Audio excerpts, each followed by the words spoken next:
Hey guys, it's Ashley. Today I'm doing a video on my experience at Electric Forest 2015. I just wanted to make this video in case anyone was thinking about going to Electric Forest in the future. I know this year's sold out, but if you're gonna buy a ticket off of someone selling theirs or have already bought their ticket for this summer and have never been before, I know that there's no other videos like this right now on the internet, and last year for my first time I would have really wanted to know what to expect. Also, if I sound sick, it's because I'm sick. So a little bit of a background on the festival. It's a 4-day festival. It's a pretty big EDM festival. Not much other genres are there. You're really there for like the whole experience. You're not just there for music. You're there to camp. You're there to meet new people. You're there to really just like forget about life for a couple days. Literally a whole nother world when you're there. You forget about everything and it's just a whole different community, really. Everyone there is really like a family. Everyone you walk by is making sure you're having fun. Everyone is yelling Happy Forest to each other and really just there to have fun with no judgment of anyone else. I really suggest camping. I really don't know why you wouldn't camp at this festival. Just so you know, there is a lot of drug use at this festival, I'm not gonna lie.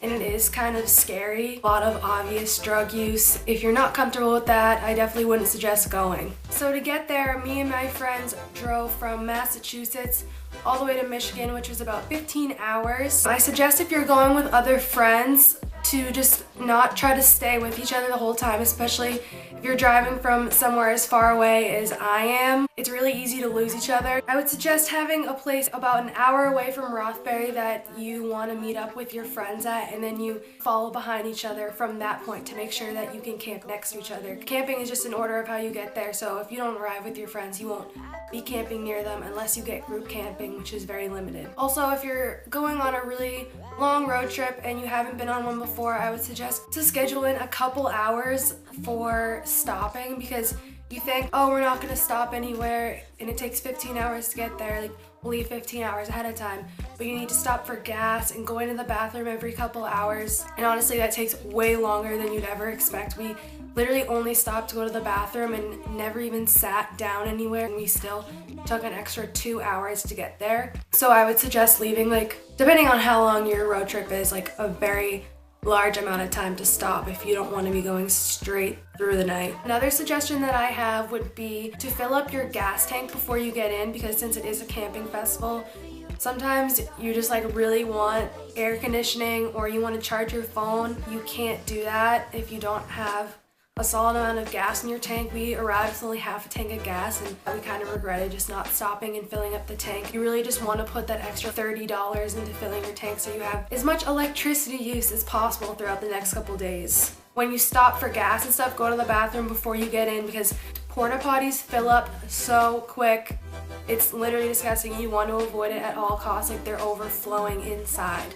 Like, you have to try to go to the bathroom because everyone has to go to the bathroom after a long car ride and use it right away when they get there, and they only empty them about once a day. So when you get there, this year I believe the venue opened at like 10 or 11. The earlier that you get there, the closer that you are to the venue entrance. So when you first arrive, you drive into the festival and into the camping grounds. But after you're in the camping grounds, there's an entrance to the actual like concert venue. You want to be as close to that as possible when you're camping. The earlier you get there, the closer you'll be. Lastly, just know that they do search your car when you come in. You want to make sure that if you're bringing alcohol in, if you're not 21, or if you have anything with glass, which they really are looking for glass, open up like the glove compartment and the compartment in between your chairs and really just look in obvious places, but they're not looking through everything in your car. So if your car is jam-packed, just like have it somewhere in the middle. I personally actually didn't really get searched. 2 people in the front, they had them get out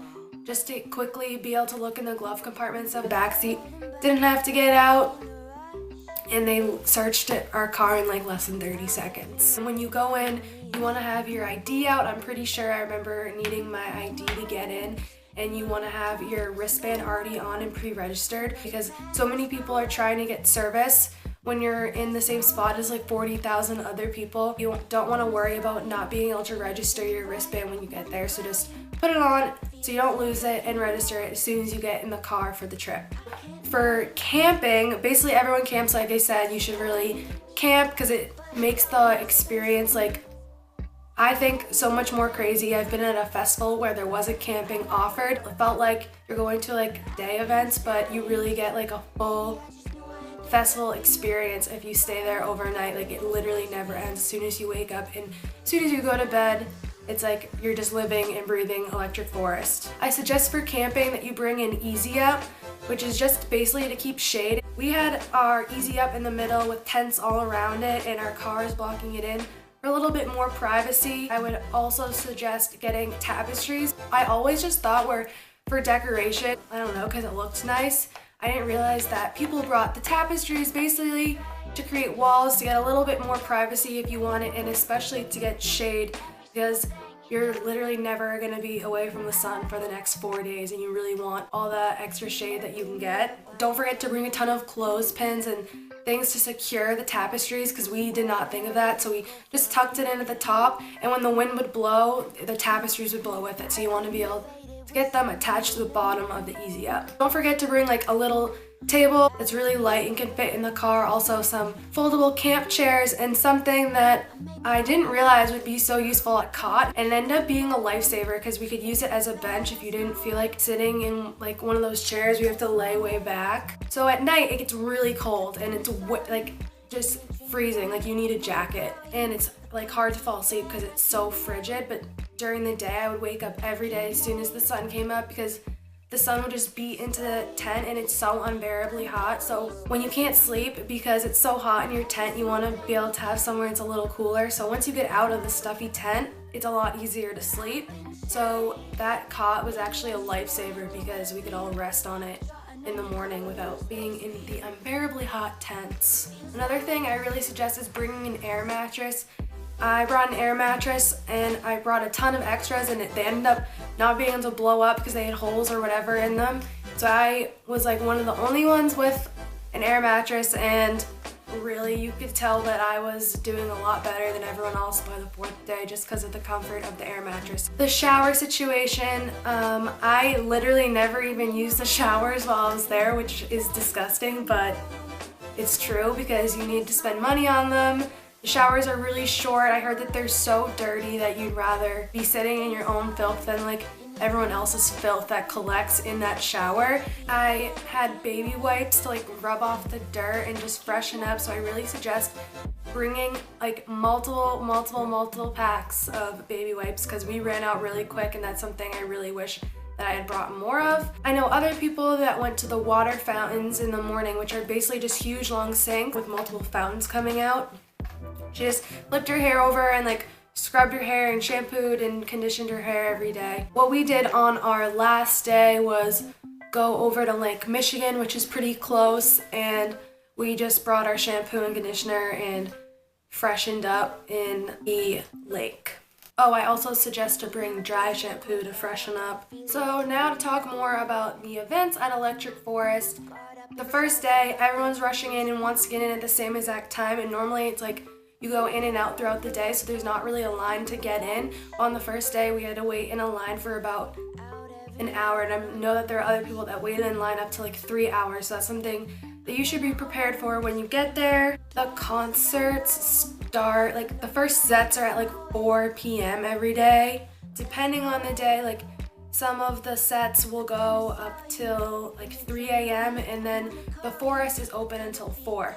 Once you go in the concert venues, there's vendors, 4 or 5 stages. Each stage is pretty far away from each other and kind of separated by some trees, but there's 1 stage or 2 stages in the back that are completely separated by like the forest, which you'll see is what you see online. And within the forest, let's say it's about like a 1/4 mile long. There's a pathway right in the middle, but on each side there's like a ton of stuff. There's art installations and like a stage for a talent show, silent disco, and there's so much other stuff that I heard about people going into, and I thought I explored the full forest, and obviously I didn't because there's so much stuff that I never saw. You really need to schedule some time. Well, not schedule, you want to do whatever you want, but definitely make sure to plan some time to just explore the forest like fully and deeply. You want to make sure that you really see what the forest has to offer. Every night basically after my last show that I saw, I went into the forest and kind of explored for about an hour, which really isn't that much time, but it was really awesome just to like mellow out after that crazy show that we just watched before we go to bed. Also, after the forest closed, a lot of people host like parties and stuff at their campsites or at RVs. So expect to stay up basically all night, and that's when you really wish that you had like a sweatshirt when you're in like the forest at the end of the night and it's freezing. You also want to bring cash for the vendors. There's a whole row of vendors leading up to the entrance of the venue and then within the concert venue. And there's like t-shirts and stuff, classic like Electric Forest merch, and then there's food and drinks, and there's also a bunch of other stuff that you can buy like memorabilia, which you want to have cash for in case you want to purchase it. You really want to make sure you bring a blanket or a tapestry to sit on during the day, because one thing that I really regret is not like hanging out inside the venue more. I hung out mostly at my campsite during the day just from being so tired and worn down, dehydrated from the night before. I really wish that I like took advantage of seeing everything outside of my campsite and like exploring the forest and just hanging out and listening. You don't have to be like raging at every set that you go to. There's so much room to sit in the back and just listen from afar. The fashion there is definitely more bohemian. There are a lot of people wearing costumes and stuff, but since it is like a camping thing, don't have time or like the resources really to go all out. Last couple things that I really suggest that you bring are a camelback and just filling it up so you don't have to keep going to the water station, because you really do need to keep hydrated. Holding a water bottle is just so annoying. Stay hydrated like the whole week before. Through it all, you basically lose all your water and you're just going to be so thirsty, and when you wake up in the morning you might not necessarily want to go inside the concert venue, because sometimes it's like a 15-minute walk from your campsite to the water, and you also have to get your bag checked every time you go in and out. It's just kind of a hassle. And finally, I would suggest bringing a ton of portable chargers, because I know I bought a ton when I went there. I bought like 4 or 5, so my stuff would never die, but I would just invest in 4 or 5 to keep charged. And also you can buy a locker while you're there. It comes with a cord that has like 5 different types of chargers attached, so you can charge like an iPhone, an Android, one of the portable chargers all at the same time, so there was always something charging. Like I left my chargers there overnight so I could go pick them up in the morning. I have been to a couple other festivals. I've been to Osheaga. I have also been to Electric Daisy Carnival in New York. Electric Forest was by far my favorite just because it really offered the full experience and the positive vibes that everyone gives off. Everyone's really there not to judge people and really just to have fun together with all these people that you don't know. After I went to Electric Daisy Carnival, I had this like rush to go to all these other festivals, and like I would have loved to go back to that one, but I really want to experience more like Bonnaroo, Coachella. But after going to Electric Forest, I really don't even have that much of an interest to go to other festivals. It's perfect, it's so much fun, and if you're really into EDM and the full festival experience, then I would definitely suggest going to Electric Forest if you have the chance. That was my video on my Electric Forest 2015 experience. If you have any other questions, I would love to do a Q&A on more Electric Forest related stuff, and keep an eye out for this year when I go, my Electric Forest travel diary. So if you want to see more videos like this from me, make sure to subscribe, like the video, and comment down below if you have any more questions for me, and I'd love to answer them. And I'll see you in my next video. Make some motherfucking noise!